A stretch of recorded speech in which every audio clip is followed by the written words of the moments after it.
Okey, Assalamualaikum semua anak-anak. Okey, hari ini kita sambung tajuk bab yang kedua iaitu tajuk algoritma. Okey, untuk tajuk algoritma ni tingkatan 2 ini adalah sambungan daripada tajuk algoritma yang anda telah belajar semasa di tingkatan 1.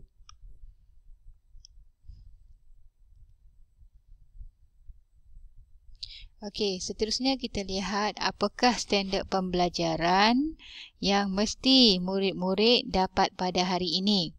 Okey, 2.1.1 menulis sudokod dan melukis carta alih menggunakan yang pertama, struktur kawalan pilihan bersarang dalam penyelesaian masalah. Okey. Okey, ini adalah apakah yang dimaksudkan dengan pembangunan algoritma.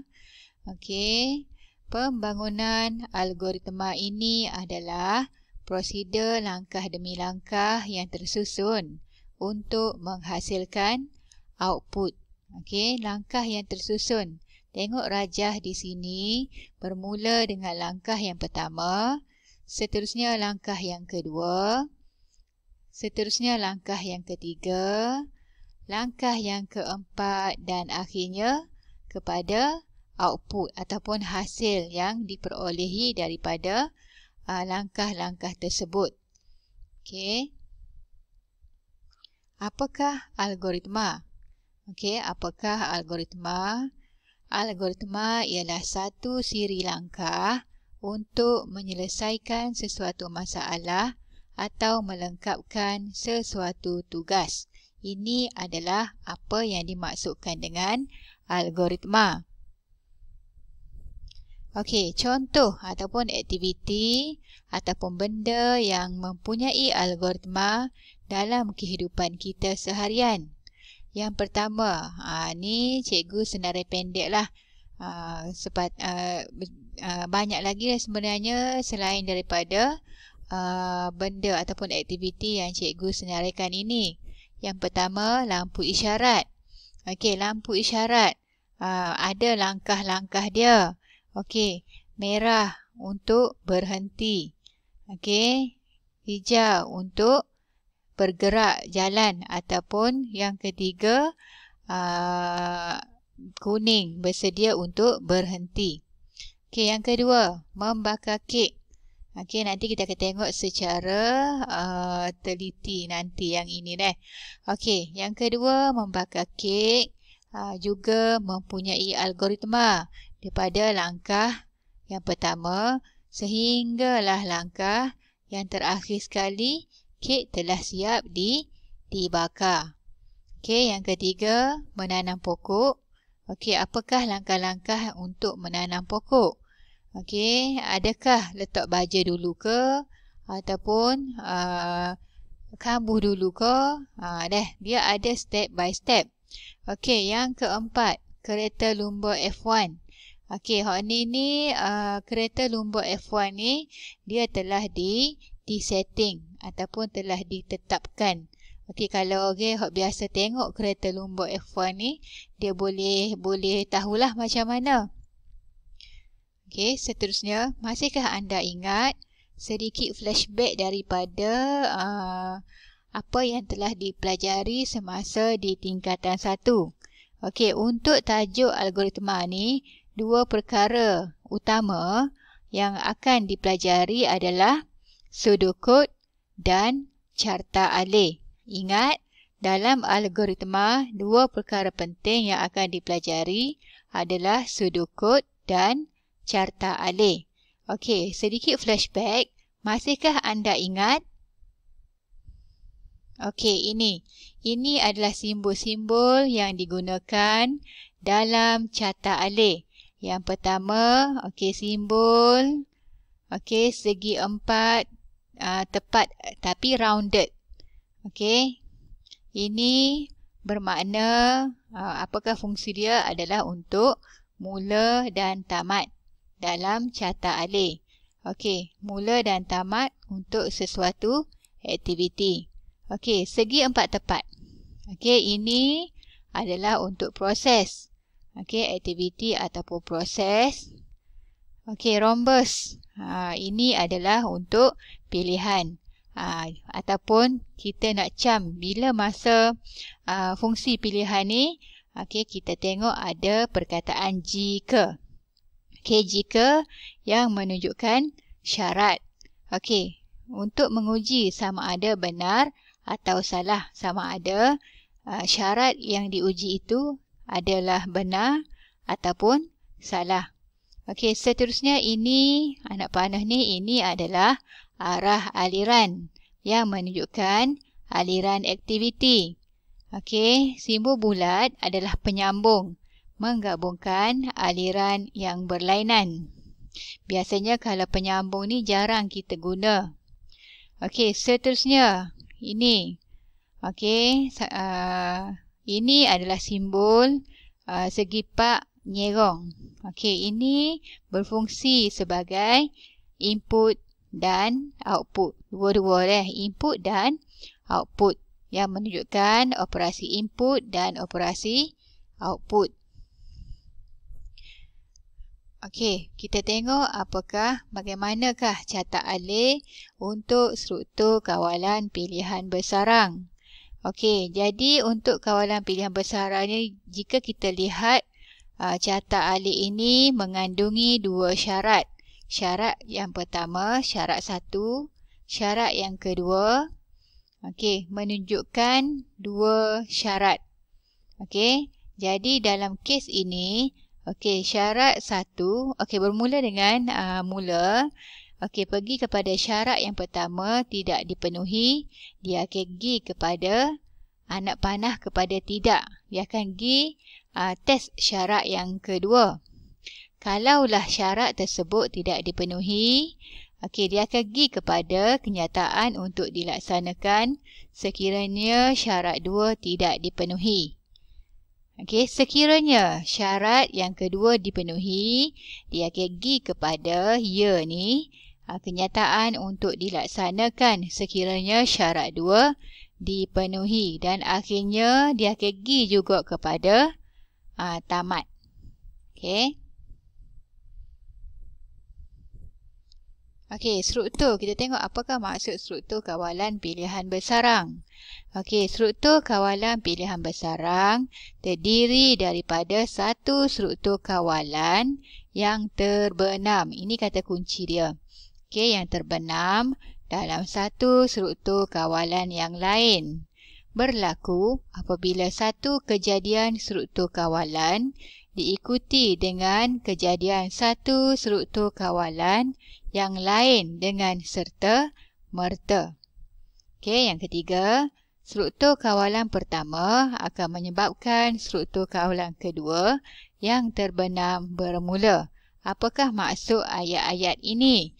Okey, sekarang kita lihat contoh.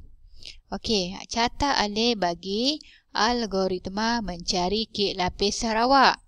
Okey, mencari kek lapis Sarawak. Cikgu rasa semuanya kenal kek lapis Sarawak. Okey, kek lapis Sarawak ni adalah kek yang berasal daripada Sarawak yang terdiri daripada bermacam-macam corak, bermacam-macam warna dan bermacam-macam rasa. Okey, so kita tengok contoh. Okey, ini adalah sudukut bermula dengan mula, berakhir dengan tamat. Okey, mula, cari. Pertama sekali. Okey, langkah yang pertama, kita nak cari kek lapis Sarawak. Mestilah kita akan mencari kedai kek. Takkanlah kita nak cari kek lapis Sarawak, tapi kita pergi kedai kasut. Mana boleh, takkan jumpa kek. Okey, yang kedua, masuk ke kedai kek. Okey, setelah jumpa kedai kek, kita akan masuk ke kedai kek. Okey, bila masuk dalam kedai, kita akan cari ada tak kek lapis Sarawak. Kek ni dia ada macam-macam jenis. Ada kek span, ada kek butter, ada kek pisang. Tapi yang kita cari adalah kek lapis Sarawak. Okey, so kita cari kek lapis Sarawak. Jika ada kek lapis Sarawak, okey, kita semak corak kek. Mesti kita nak beli kek lapis Sarawak ni, kita akan tengok corak dia. Biasanya kek lapis Sarawak ni, dia ada lapisan-lapisan pelbagai warna dan coraknya agak cantik lah. Okey, jadi semak corak kek. Jika menarik, okey, jika corak kek tu menarik, beli kek lapis Sarawak. Dan jika tidak, keluar dari kedai. Jadi bermaksud di sini kita ada dua syarat. Okey, syarat yang pertama, jika ada kek lapis Sarawak, semak corak kek. Ini adalah syarat yang pertama. Syarat yang kedua, jika menarik, beli kek lapis Sarawak. Jika tidak, keluar dari kedai. Bermakna ada syarat yang terbenam dalam syarat yang pertama.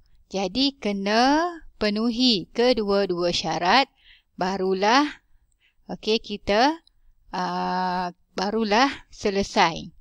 Okey, so di sini jika menarik, beli kek lapis Sarawak.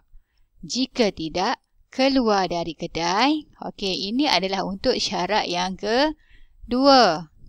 Okey. Kemudian kita balik kepada syarat yang pertama tadi. Jika ada kek lapis Sarawak, ni jika ada, kita cek yang ni, syarat ini. Jika tidak, bermakna ni syarat yang pertama ni. Syarat yang pertama, jika tidak ada, maksudnya tidak ada kek lapis Sarawak, keluar dari kedai kek dan tamat. Okey, ini adalah maksudnya struktur kawalan pilihan bersarang.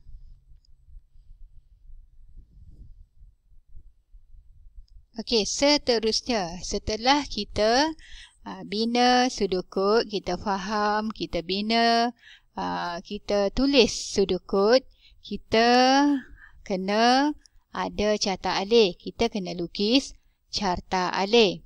Okey, mengikut sudukut yang telah ditulis tadi. Okey, so kita mula. Okey, mula ini menggunakan simbol. Simbol segi empat tepat rounded ni. Okey. Kemudian anak panah arah aliran. Okey, cari kedai kek.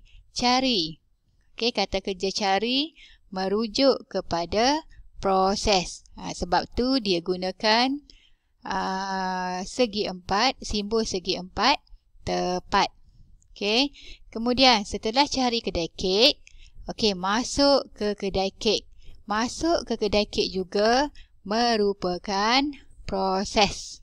Okey, merupakan proses, sebab itu simbol yang digunakan adalah segi empat tepat. Okey, kemudian jika, start dengan jika. Jika syarat yang pertama tadi, jika ada kek lapis Sarawak.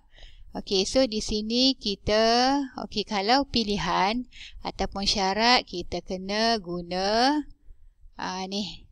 Okey, kita kena guna diamond ni. Okey, ini diamond. Okey, so dalam diamond ni kita tulis syarat, persoalan sikit.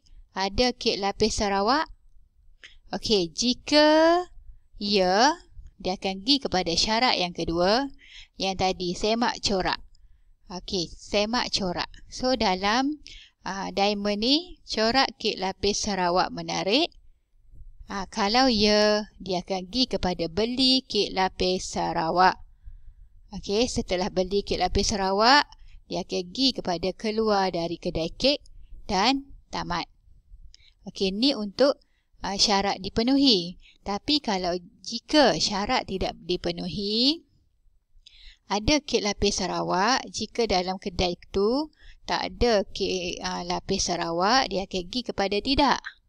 Okey, tidak, dia akan pergi kepada keluar dari kedai dan tamat. Sama juga. Okey, bila tidak ni, okey, maksudnya kalau tak ada terus ni, dia akan pergi kepada keluar dari kedai jugalah. Okey. Okey, jadi di sini menunjukkan ada dua